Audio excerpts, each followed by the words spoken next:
தன் உடம்போட முழு சக்தியையும் காமிச்சு அந்த உடம்ப திருப்பிடுறா. ஆனா ஒரு கால் அந்த ட்ரெயின்ல மாட்டிக்குது. கால் சக்கசக்கையா போயிடுது, மயக்கமாயிடுறா. திருப்பி யாரோ அங்கே வந்த சிலர் சேர்க்குறாங்க, அவளை கொண்டாந்து ஒரு ஆரம்ப சுகாரில் சேர்க்குறாங்க. அவளுக்கு ஃபர்ஸ்ட் எய்ட் கொடுக்குறாங்க. லேசாக கண்ணை முழிச்சு பார்க்குறா. அங்கே இருக்கிற டாக்டரும் அங்கே இருக்கிற நர்ஸும் பேசிக்கிறாங்க. இந்த பிள்ளைக்கு உடனே நம்ம அறுவை சிகிச்சை செய்யணும், இல்லைன்னா செத்து போயிடுவான்னு சொல்லி பேசிக்கிறாங்க. அப்போ அந்த பொண்ணு சொல்கிறா, வலிக்கும்னு ஃபீல் பண்ணுறீங்களா சார்? இல்லை சார், அப்பா இல்லை, அண்ணன் இல்லை, அம்மா மட்டும் தான் இருக்கா. நீங்கள் அறுவை சிகிச்சை செய்யுங்க சார். அந்த ரயில்வே ட்ராக்ல கிடக்கும் போது அந்த சதையை நாயோ நரியோ எலியோ தெரியல கடிச்சு இழுத்துச்சு, அதை விட ஒரு பெரிய வழியை உங்களோட அறுவை சிகிச்சை தந்துராதுன்னு சொல்லி சொல்றா. சொன்னதுக்கு அப்புறம் அவங்க காலை வெட்டி அறுவை சிகிச்சை செய்கிறாங்க. அப்புறமா எழுதுறா, நான் பார்த்து கொண்டிருக்கும் போதே எனது வலது காலை வெட்டி எடுத்தார்கள், நான் அழுது கொண்டே எனது வலது காலுக்கு விடை கொடுத்தேன்னு எழுதுறா. மறுநாள் காலையில் டெல்லி எய்ம்ஸ் மருத்துவமனையில் சேர்க்குறாங்க. அவளுக்கு அறுவை சிகிச்சை நடக்குது. அந்த அம்மா வந்து பார்க்க வர்றாங்க. பெற்றோரோட வேலை என்னங்கிறதுக்காக தான் இவ்வளோ நாள் இது சொன்னேன். அந்த அம்மா பார்க்க வர்றப்ப அழுகுற. அம்மா வாழ்க்கை போயிடுச்சு, ஸ்போர்ட்ஸ் போயிடுச்சு, வேலை போயிடுச்சு, எல்லாம் போயிடுச்சு. அழுகுறப்ப அந்த அம்மா ஒரு கேள்வி கேட்டுச்சு, பாப்பா கால் தானே போணுச்சு, உயிர் போகலையேன்னு கேட்டுச்சு. பாப்பா கால் தானே போணுச்சு, உயிர் போகலைன்னு கேட்டா அந்த கேள்வி அந்த பிள்ளை என்னமோ பண்ணுச்சு. அவ ஒரு சக்சஸ்ஃபுல்லான ஒரு விஷயம் பண்ணாங்க. ஒரு கால் இல்லாத பிள்ளை என்ன பண்ணலாம்? அதிகபட்சம் ஒரு கம்ப்யூட்டரில் படம் வரையலாம், ஒரு மியூசிக் போடலாம், ஒரு எதையாவது கண்டுபிடிக்கலாம். ஆனால் அவள் என்ன பண்ணா, 2 கால் இருக்கிறவங்க செய்கிற ஒரு விஷயத்தை செய்யணும்னு நினச்சா எவரெஸ்ட் ஏறணும்னு முடிவு பண்ணா. ஃபர்ஸ்ட் எவரெஸ்ட் ஏறின பச்சேந்திரி பால்னு ஒரு லேடி அவங்கள பார்த்து போய் கேட்குறா, நான் எவரெஸ்ட் ஏறணும்னு கேட்குறா. பாப்பா கஷ்டம், ஆனால் உன்னுடைய மன உறுதியை பார்க்குறப்ப முடியும், ஏறுங்கிறான். 1.5 வருஷங்க பயிற்சி. இப்படி ஒரு செயற்கைக்கால் ஏறினா இப்படி கப்பு மாதிரி இருக்கும், அதில் மேலே ஏறுறதுக்காக நகர்ந்தானா ஒரு 150 டிகிரி கால் திரும்புது. திரும்புறப்ப மேலே இருக்கிற சதையை கிழிக்குது. பகலில் ப்ராக்டிஸ் பண்ணா, நைட்டில் அந்த மருந்துக்கு அந்த புண்ணுக்கு ஒத்தடம் கொடுக்குறா. இப்படி 1.5 வருஷம் கழிச்சு ஏறுறா. பாதிக்கு அப்புறம் அவளால் ஏற முடியல. கூட வந்த பொண்ணு சொல்றா, இதுவே பெரிய சாதனை இல்லை, நான் மேலே வரலையும் போவேன்னு சொல்லி எவரெஸ்ட் மேலே ஏறி அங்கே இந்திய தேசிய கொடியை நட்டுட்டு ஒரு தண்டவாளத்துக்கு கீழே செத்து கிடந்த நான் மீண்டும் மலை உச்சியில் பிறந்தேன்னு ஒரு மெசேஜ் சொல்றேன்.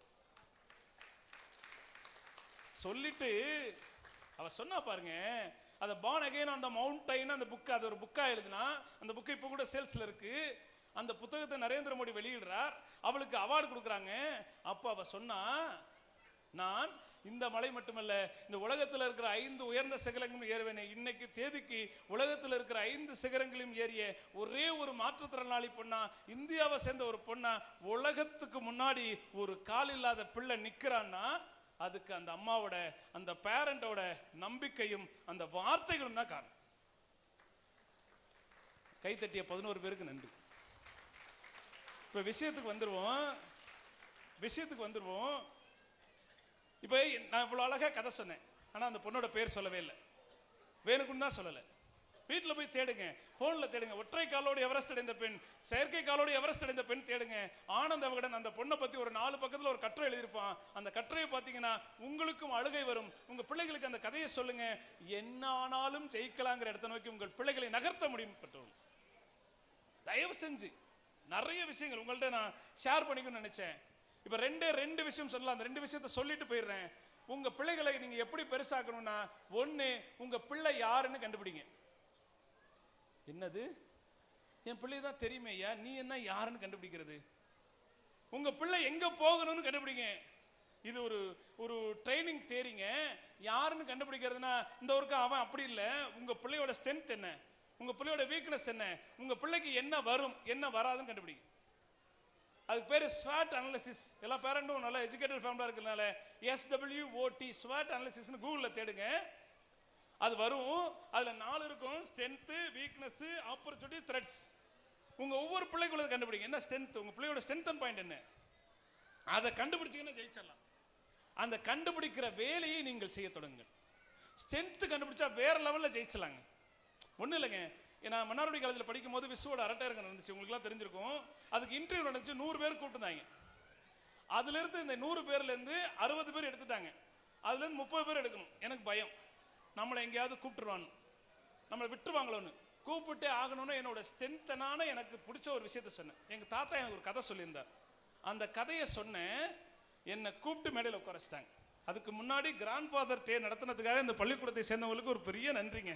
எங்கெங்க இப்போ இருக்கிற வாழ்க்கையில் எங்கள் இன்ஜினியர் வேற இருக்காரு, வீட்டில் போய் சொல்லி விட்டுருவாரு, முடியலை அப்பா அம்மாவோட சேர்ந்துருக்கிறதுக்கு. அப்போ இந்த சூழலில் எங்கள் தாத்தா எனக்கு ஒரு கதை சொல்லி கொடுத்து, அந்த கதையை சொன்ன ஜெயிச்சிட்டேன்.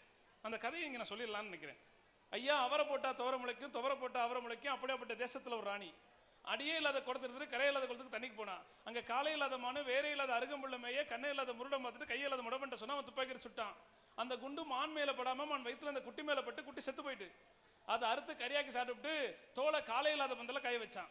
அதை தலையில்லாத பருந்து அடிச்சுட்டு போக, காலை இல்லாத முடவை விரட்டிக்கிட்டு போக, அவன் காலில் குத்தின கண்டங்க திருமூல தலைக்கு மேலே வெளியே வர வைத்தியம் பார்க்க வைத்தியிட்ட போனான். அந்த வைத்தியர் ஆளை வேறு, அரச வேறு, புங்க வேறு, புரச வேறு 4 பேரை கைப்படாமல் பிடுங்கி, உரல் படாமல் இடிச்சு, நாக்குப்படாமல் நக்கடையா முதல் நாள் பத்தியோன்னார். கண்டங்கத்திரி வேற கைப்படாமல் பிடுங்கி, உரலை குப்புறக்கா போட்டு, உழக்கப்படாமல் இடிச்சு, புறங்கையால் எடுத்து, நாக்குப்படாமல் நக்கடையா 2ஆம் நாள் பத்தியோன்னார். இப்படி சிறப்பான வைத்தியருக்கு ஏதாவது சன்மானம் கொடுக்கணும்னு அவன் என்ன பண்ணா, அடியே இல்லாத படி எடுத்து ஓட்ட சாக்கில் 9 மரக்கா உளுந்தளந்து சக்கரமே இல்லாத வண்டியில் போட்டு நொண்டி வண்டி ஓட்ட குருட வழிகாட்ட வண்டி ஓட்டு போயிடுச்சு. தேங்க்யூ. விஷயம் அது இல்லை, 2 விஷயம் இதில் சொல்லலாம். இது எனக்கு ஒர்க் அவுட் ஆகுன்னு கண்டுபிடிச்சல, அது மாதிரி தான் உங்கள் பிள்ளைகளுடைய ஸ்ட்ரென்த் அண்ட் பாயிண்ட் எதுன்னு கண்டுபிடிக்க சொல்லு. உங்கள் பிள்ளைகள் ஏதோ ஒரு விஷயம் இருக்கும், நிச்சயமாக இருக்கும். இன்னொரு முக்கியமான விஷயம் போகிற போக்கில் சொல்கிறேன், நம்மளுடைய வினைப்பதிவுகளின் வாயிலாக தான் நம் பிள்ளைகள் வந்திருக்கிறார்கள். ரொம்ப முக்கியமான விஷயங்க. அவங்க ஏதாவது ஒன்று செஞ்சாங்கன்னா அது அவங்களா செய்யலை, நம்மளோட ஜெனட்டிக் தான் ஒர்க் ஆகுது. பிள்ளைகள் கெட்ட வார்த்தை பேச மாட்டார்கள், கேட்ட வார்த்தைகள் தான் பேசுவார்கள். பிள்ளைகள் கெட்ட வார்த்தை பேச மாட்டார்கள், கேட்ட வார்த்தை தான் பேசுவார்கள். பிள்ளைகளுக்கு நீங்க படி, செல்போன் பயன்படுத்தாத, அதை செய்யாதேன்னு அட்வைஸ் பண்ணீங்கன்னா அதை விட முட்டாள்தனம் ஒன்றும் இல்லை. அதையெல்லாம் நீங்க செய்யுங்க. ஒரு புத்தகத்தை எடுத்து உட்காருங்க, கஷ்டம்தான், வேற வழி இல்லை. அப்ப நீங்க சொல்வதை காட்டிலும் செய்து காட்டினால் மாற்றும், செய்து காட்டினால் மாறுவாங்க. ஒன்றும் இல்லை, ஒரு ஸ்கூல் ஆண்டு விழாக்கு போயிருந்தோம். அந்த பள்ளியினுடைய தலைமை ஆசிரியர் அவருக்கு கிடைச்ச 50,000 ரூபாய் பணத்தை ஸ்கூல் ஃபண்டு கொடுக்குறார். அடுத்த செகண்டு ஒரு பையன் நல்லா பர்ஃபார்ம் பண்றான், பெற்றோர் ஆசிரியர் ஒருத்தர் வந்து 2000 ரூபாய் கொடுக்குறாரு. அந்த பையன் அந்த 2000 ரூபாய் எடுத்து ஸ்கூல் கொடுத்தான். ஒரு கவர்மெண்ட் ஸ்கூல் பையன், அவனுக்கு கிடைச்ச எப்படி? அப்ப நம்ம சொன்னா செய்ய மாட்டான், செஞ்சு காட்டின. ரோட்டரி பீப்புள்ஸ்லாம் வந்திருக்காங்க, செஞ்சு காட்டணும் வேற லெவல். இன்னைக்கு போலியோ இல்லாத ஒரு உலகம் இருக்குன்னா இந்த மாதிரி நண்பர்களுடைய துணையினால தான் அவங்களுக்கு ஒரு நல்ல கிளாப் பண்ணி அதை என்கரேஜ் பண்ணலாங்க நிறைய விஷயங்களுக்காக. அப்ப இது இது இது சார் எங்கெங்கயோ சொல்லிங்களே, இது சரியா, இது நடக்குமான்னா உங்களுக்கு முன்னாடி இருக்கிற நான் ஒரு மிக முக்கியமான உதாரணம், அதை சொல்லி நிறைவு செய்கிறேன். சார் நீங்க பேசினதுல இதான் சார் ரொம்ப பிடிச்சிருக்கு, இந்த நிறைவு செய்கிறேன்னு சொன்னது. மன்னார்குடி பக்கத்தில் இன்னைக்கு வரையிலும் பேருந்து போகாத ஒரு சின்ன ஊருக்கு சொந்தக்காரன். சாதாரண ஒரு கூலி தொழில் செய்கிற குடும்பத்தில் கூலி தொழிலாகவே வார்க்கப்பட்டவர். நான் 9ஆவது படிக்கும் போது நான் வழக்கறிஞரானால்ங்கிற தலைப்பில் நான் பேசினேன். எனக்கு 2வது பரிசு கொடுத்தாங்க. இன்னைக்கு தமிழ்நாட்டில் இருக்கிற அத்துணை சிறந்த பேச்சாளரோடு பேசியிருக்கிறேன். ஞானசம்பந்த ஐயா கூட, சுகிசும் ஐயா கூட, எல்லாரும் கூட பேசியாச்சு. பட்டிமன்றத்துக்கு போயாச்சு, பேசியாச்சு, எல்லா கல்லூரிகள்லையும் பேசியாச்சு. ஆனால் இந்த பயணம் எப்படி நடந்தது? 10ஆம் வகுப்பு முடிச்சோன்னே 11ஆம் வகுப்பு மன்னார்குடி நேஷனல் ஹையர் செகண்டரி ஸ்கூலுக்கு போனப்ப சீட்டு கொடுக்கலன்ட்டார் சேதுராமன் சொல்லி தலைமை ஆசிரியர். ரொம்ப சிட்டு. ஆனால் எங்கள் அப்பா ரொம்ப வருத்தப்பட்டார், இந்த பையலை படிக்க வச்சு வேஸ்ட் ஆகிட்டேன்னு. எங்கள் அப்பாவை அசிங்கப்பட்டு எனக்கு ரொம்ப வருத்தமாக இருந்துச்சு. அந்த அசிங்கத்தை எப்படி தெரியுமா போக்குனேன்? எந்த ஸ்கூலுக்கு சீட்டு இல்லைன்னு சொன்னாங்களோ அந்த ஸ்கூலுக்கு இதுவரையிலும் 5 முறை சீஃப் கெஸ்டாக போயிருக்கிறேன். லாஸ்ட் டைம் அந்த ஸ்கூலோட நேஷனல் ஃபிளாகை ஏற்றி வைக்கிற ஒரு வேலையை நான் பார்த்தேங்க. இது எப்படி நடந்துச்சு? எதுவும் பெரிய பணம், சொத்து அதெல்லாம் ஒன்றும் இல்லைங்க. படிப்பு சார்ந்து என்னுடைய திறமையை, என்னுடைய ப்ளஸ் கண்டுபிடிச்சதான். +2 முடிச்சோடனே காலேஜ் போகலான்னா வாய்ப்பு இல்லை. ஐடிஐ எலக்ட்ரீஷியன் சேர்த்து விட்டாங்க. ஐடிஐ எலக்ட்ரீஷியன் படிச்சுட்டு இருக்கும்போது கவிதை எழுதுறது, கதை எழுதுறதுன்னு போயிட்டு இருந்துச்சு வாழ்க்கை. இப்போ ஃப்ரெண்டோட அண்ணன் ஒருத்தர் அந்த கவிதை கதை எழுதுறதை பார்த்துட்டு படிச்சுட்டு எழுதுறா, நல்லா எழுதலான்னு சொன்னாங்க. அப்போ பிஏ தமிழ் கரஸ்பாண்டன்ட் கோர்ஸில் படிக்கிறதுக்கு ஒரு அப்ளிகேஷன் வாங்கி கொடுத்தாங்க. அவங்க அந்த கொடுத்ததோடு சேர்த்து என்னுடைய தம்பி கொஞ்சம் ஹெல்ப் பண்ணாரு. அதோடு சேர்ந்து பிஏ தமிழ் கரஸ்பாண்டன்ட் கோர்ஸில் படித்தோம். அப்போ மன்னார்குடியில் இருக்கிற தனராசன் சொல்லி ஒரு பேராசிரியர் வீட்டுக்கு வயரிங் வேலைக்கு போயிருந்தேன். எலக்ட்ரிக்கல் வேலைக்கு, இன்ஜினியர் கூட தான் நமக்கு வேலையே. எலக்ட்ரிக்கல் வேலைக்கு போயிருந்தப்போ அந்த சார் பார்த்துட்டு, தம்பி நல்லா யோசிக்கிற, நல்லா படிக்கிற, மேற்கொண்டு படின்னு மன்னார்குடி காலேஜில் ஈவினிங் காலேஜ் எம்ஏ தமிழ் சேர்ந்தேன். எங்கே 278 மார்க் அசிக்கப்பட்டனா, மன்னார்குடி காலேஜில் காலேஜ் ஃபஸ்ட்டு வந்ததோடு இல்லாமல் ஒரு 11 சர்டிஃபிகேட் வாங்கி ஒரு சக்ஸஸ்ஃபுல்லான ஆளாக மாறினேன். அப்புறம் வீட்டு சூழல் மாறுது, திருப்பி ஒரு வெளிநாடு போகிறதுக்காக பணம் கட்டி ஒரு இடத்துல ஏமாந்துட்டோம், முடியலை. மனசை மாற்றுறதுக்காக தஞ்சை தமிழ் யூனிவர்சிட்டியில் எம்ஃபில் பிஹெச்டி சேர்ந்து அதை முடிச்சுட்டு நெட் எக்ஸாம் பாஸ் பண்ணிட்டு நேதாஜி சுபாஷ் சந்திர போஸ் காலேஜுக்கு ஒரு சாதாரண ப்ரொஃபஸராக வேலைக்கு வந்து அந்த காலேஜோட பிரின்சிபால் வரலையும் வந்துட்டு இப்போ ஒரு கவர்மெண்ட் செக்டரில் வேலையில் இருக்கிறேன். அதை தாண்டி நான் எழுதின புத்தகம் தமிழ்நாட்டில் இருக்கிற அனைத்து நூலகங்களையும் தமிழக அரசு வாங்கி வச்சிருக்குன்னா இதுக்கு காரணம் என்ன சார் அப்படின்னா என்னோட ப்ளஸ் எது, நான் எங்கே போகணும்னு கண்டுபிடிச்சேன். எப்படி சொல்ற புரியுதா? ஐடி எலக்ட்ரீஷியன் என்னோட வேலை இல்லை, இதுதான் என்னுடைய வேலை, அதனால அது கேவலம்லாம் சொல்லலைண்ணா, அது நல்லது. ஆனால் எனக்கு எது செட் ஆகுங்கிறத நான் கண்டுபிடிச்சேன். அன்பு பெற்றோர்களே, ஒரு அருமையான பள்ளி, பிள்ளைகளுக்கு கல்வியை தாண்டி ஒழுக்கத்தை கற்றுத்தருகிற, ஸ்கில் கற்றுத்தருகிற ஒரு பிளே மெத்தட் நடத்துகிற ஒரு அருமையான பள்ளி, ரொம்ப அழகாக நடத்துகிறாங்க.